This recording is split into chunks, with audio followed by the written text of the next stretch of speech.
Assalamu alaikum dear students. Yusuf Raza is here. Welcome to another video that is about chapter number 7 और हम chapter number 7 के अंदर discuss कर रहे थे किंगडम प्रोटिस्टा को। तो किंगडम प्रोटिस्टा के अंदर हमने एनिमल लाइक प्रोटिस्ट की एक सीरीज़ को जो है वो डिस्कस करना शुरू किया था।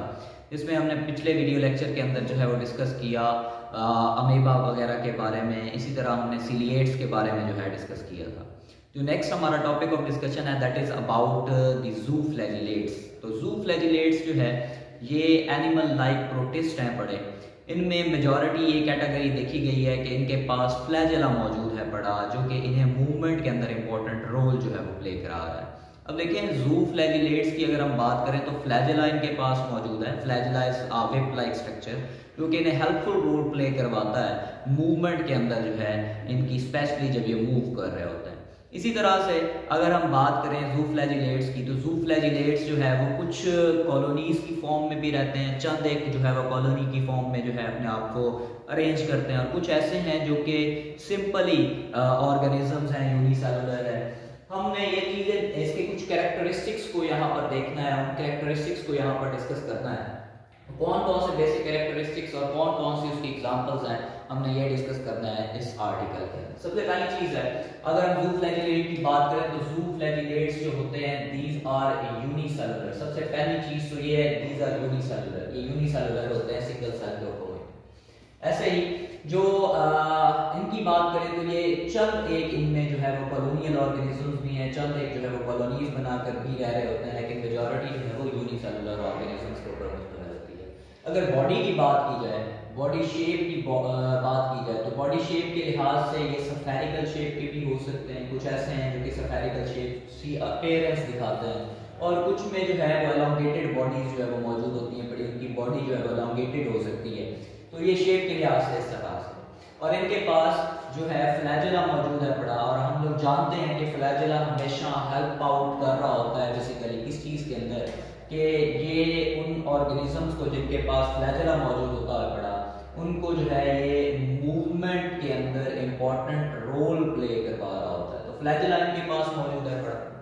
और तीसरी चौथी इंपॉर्टेंट चीज़ है कि ये अपनी जो है वो फूड हासिल करते हैं बाय इंजेस्टिंग की मदद से, इंजेशन का जो है वो प्रोसेस कर रहे होते हैं। ये इंजेस्ट कर सकते हैं, फॉर एग्जांपल हम यूँ कह लें कि मुख्तलिफ किस्म के माइक्रो ऑर्गेनिजम्स हैं, उनको उन माइक्रो ऑर्गेनिजम्स में जो है वो डेड ऑर्गेनिजम्स भी हो सकते हैं और अलाइव भी हो सकते हैं, या उनको एब्जॉर्ब करके क्या करते हैं, फूड स्टफ को, फूड मटेरियल को हासिल करते हैं। तो ये चीज़ बड़ी इंपॉर्टेंट है कि ये डेड भी हो सकते हैं या अलाइव भी हो सकते हैं। छोटे छोटे माइक्रो ऑर्गेनिजम्स को ये क्या करते हैं, एब्जॉर्ब करते हैं, इंजेस्ट करते हैं, और इंजेस्ट करके उसे यूटिलाइज करते हैं फूड के तौर पर। ऐसे ही इन्होंने क्या करना होता है, इन्होंने एब्जॉर्प्शन का भी बिहेवियर जो है वो शो करना है।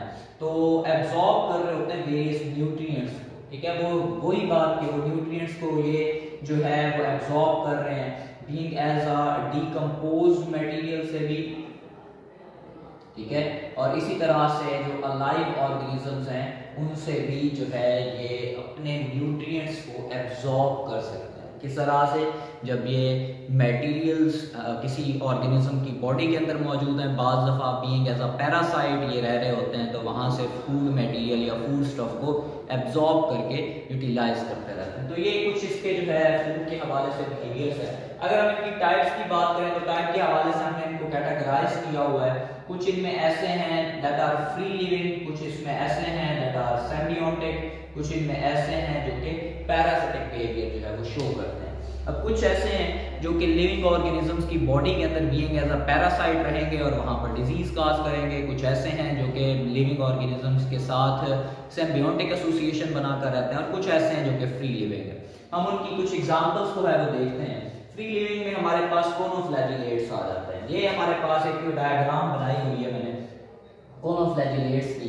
तो कोनोफ्लैजिलेट को देखें तो ये चार किस्म के कोनोफ्लैजिलेट्स, ये रेड कलर में जो इंडिकेट किया हुआ है, ये एक कॉलोनी की फॉर्म में जो अपने आप को इन्होंने क्या किया हुआ है, अरेंज किया हुआ है, ठीक है, इन्होंने कॉलोनी सी एक जो है वो बनाई हुई है। अब आप देख सकते हैं इस कॉलोनी के अंदर हर कोनोफ्लैजिलेट के पास एक इस तरह से स्ट्रक्चर मौजूद है बड़ा, that is called as collar. इसे हम किस चीज का नाम देते हैं, that is called as collar. ये इनका कॉलर कहलाता है। और ये जो इनके साथ वेब लाइक स्ट्रक्चर ये वाला मौजूद है पड़ा, that is called as flagella.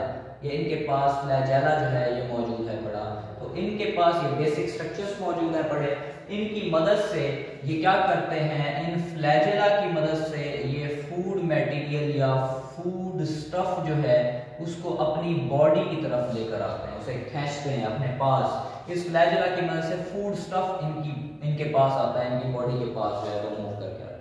और इस स्टैक की मदद से इन्होंने अपने आप को, ये मेनली क्या कर रहे हैं, ये ससाइल से है, मैरीन वाटर या फ्रेश वाटर के अंदर ये मौजूद है पड़े, अपने आप को किसी रॉक के साथ क्या कर लेंगे, ये अटैच कर लेते हैं अपने आप को, ये अपनी अटैचमेंट दिखा देते हैं। ठीक है, तो यूं ये फ्री लिविंग ऑर्गेनिजम्स हैं।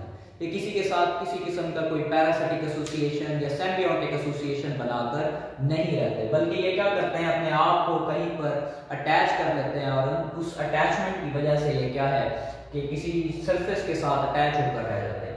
अगर हम इनके कॉलर की बात करें तो ये कॉलर जो है ये बहुत ज्यादा रिजेंबल कर रहा होता है विद स्पंजेस। ठीक है, अगर हम स्पंजेस फाइलम किंगडम एनिमेलिया की बात करें तो उस किंगडम एनिमेलिया में सबसे पहला फाइलम हमारे पास आता है, that is the phylum Porifera. तो फाइलम पोरीफेरा के जो मेंबर्स हैं दैट आर स्पंजेस, उनके साथ इनकी बहुत ज्यादा रिजेंबलेंस जो है वो हमें देखने को मिलती है। These are the free living choanoflagellates. ये फ्री लिविंग को हमने डिस्कस किया, these are the free living choanoflagellates, ये चीजें हैं। ठीक है, उसके बाद कुछ ऐसे हैं जो कि क्या करते हैं, सिम्बियोटिक एसोसिएशन जो है वो बनाकर रहते हैं। सिम्बियोटिक एसोसिएशन ऐसा एसोसिएशन होता है, सिम्बियोट में जो सिम्बियोट्स हैं, जो सिम्बियोटिक एसोसिएशन जो है ये बनाकर रहते हैं, उन सिम्बियोट्स में एक इस तरह का एसोसिएशन है जिसमें दोनों ऑर्गेनिजम्स को जो है वो क्या होता है, बेनिफिट हासिल होता है। इसमें जो है वो बोथ पार्टनर्स गेट बेनिफिट, वो इससे बेनिफिट हासिल करते हैं इस एसोसिएशन से। ठीक है, वो कैसे बेनिफिट हासिल करते हैं, अब इसमें यूं है, ये जो एसोसिएशन है दैट इज द ट्राइकोनिम्फाज। हमारे पास ये एग्जांपल हमें बताई गई है कि ट्राइकोनिम्फाज जो है डियर स्टूडेंट्स, ये एक सिम्बियोटिक एसोसिएशन बनाकर रहता है, दैट इज द ट्राइकोनिम्फाज। ये हमारे पास एक ट्राइकोनिम्फाज मौजूद है बड़ा, ये है ट्राइकोनिम्फाज। ठीक है, ये ट्राइकोनिम्फाज ये एक एसोसिएशन बनाकर रहता है। किसके साथ एसोसिएशन बनाकर रहता है, ट्राइकोनिम्फा का एसोसिएशन रहता है हमेशा टर्माइट के साथ। किसके साथ, टर्माइट्स। अब टर्माइट्स क्या होती हैं, टर्माइट्स जो है ये बेसिकली वुड के ऊपर क्या करती हैं, फीड ऑन वुड। ये फीड कर रही होती हैं, किसके ऊपर फीड कर रही होती हैं, वुड के ऊपर फीड कर रही होती है। ठीक है, इनकी फीडिंग जो है ये किस पे है, वुड पे फीडिंग है। और ट्राइकोनिम्फाज जो है ये क्या कर रहा है, ये हेल्प कर रहा है, ये क्या करता है, हेल्प कर रहा होता है। किसे, हेल्प टू डाइजेस्ट, डाइजेस्ट करने में हेल्पफुल रोल प्ले कर रहा होता है, किस चीज को, वुड। ठीक है, यूं ये किसे, टर्माइट्स को हेल्प कर रहा है कि वो क्या कर सके, वुड को डाइजेस्ट कर सके, और टर्माइट उसे अपनी बॉडी के अंदर रहने के लिए एक स्पेस प्रोवाइड कर रही है। यूं दोनों को एक जो है वो फायदा हासिल हो रहा है। That association is a symbiotic association जो कि ट्राइकोनिम्फा बना के रहता है। ट्राइकोनिम्फा बेसिकली किस चीज के अंदर रह रहा है, टर्माइट की बॉडी में रह रहा होता है। और टर्माइट बेसिकली किसके ऊपर फीड करता है, वुड के ऊपर फीड करता है। तो ट्राइकोनिम्फा क्या हेल्पफुल रोल प्ले करता है कि उसे हेल्प कर रहा होता है टू डाइजेस्ट वुड, वुड को डाइजेस्ट करने के लिए। यूं ये एसोसिएशन दोनों को बेनिफिट हाथ देता है, वो उसकी बॉडी में रह रहा है और वो उसको वुड को डाइजेस्ट करके दे रहा है। अल्टीमेटली इनमें दोनों को बेनिफिट हासिल हो रहा है, फीडिंग भी लेता रहता है वो यहाँ से। नतीजे के तौर पर क्या हो सकता है कि ये एसोसिएशन इनके लिए जो है वो एक अच्छा एसोसिएशन हो सकता है जिसमें दोनों को फायदा हासिल होता है। अच्छा, अब हम इसमें देखें तो ये हमारे पास एक ट्राइकोनिम्फा की डायग्राम दिखाई गई है, दैट इज द ट्राइकोनिम्फा। अब ट्राइकोनिम्फा की बॉडी की बात करें तो हमें क्या चीज नजर आती है इसकी बॉडी के पास, तो हमारे इसके पास ये जो है फ्लैजेला बेसिकली मौजूद है पड़े, ये फ्लैजेला है पड़े, इनकी मदद से जो है ये मूवमेंट कर सकता है। ठीक है। फ्लैजेला है पड़े, फ्लैजेला की मदद से ये मूवमेंट को अपनी शो करता है। So that's why they are called as zooflagellates, because इसके जितने भी मेंबर्स या जितनी भी हम एग्जांपल्स पढ़ेंगे उन तमाम में फ्लैजेला मौजूद है पड़े। देखिए इसके पास फ्लैजेला की अच्छी खासी जो है वो क्वांटिटी मौजूद है पड़ी, जिसकी मदद से इसने अपनी मूवमेंट को जो है वो बहुत इजीली पॉसिबल बनाना होता है। तो इस तरह से ये ट्राइकोनिम्फा की हमारे पास एक डायग्राम। अगर हम इस डायग्राम की बात करें तो ये जो हमारे पास डायग्राम है, दिस वन, ये है हमारे पास पैरासिटिक जो ज़ूफ्लैजिलेट्स हैं उनकी डायग्राम। तो ये इसका नाम है that is called as trypanosoma, ठीक है। इसे हम किस चीज का नाम देते हैं, ट्राइपैनोसोमा का नाम देते हैं। That one is the trypanosoma. ये इसके पास भी फ्लैजेला मौजूद है पड़ा, जो कि इनका बेसिक कैरेक्टर। अब ये that one is the trypanosoma, इसे हम नाम देते हैं, ये क्या कहलाता है, दैट इज द ट्राइपैनोसोमा। ये हमारे पास जो है वो ट्राइपैनोसोमा मौजूद है, ट्राइपैनोसोमा, ठीक है। ये ट्राइपैनोसोमा रहता है किसकी बॉडी में रहता है, लिव्स इन, ये लिव इन किस में रहता है, एक फ्लाई है उसकी बॉडी के अंदर रहता है, और उस फ्लाई का नाम है सिट्सी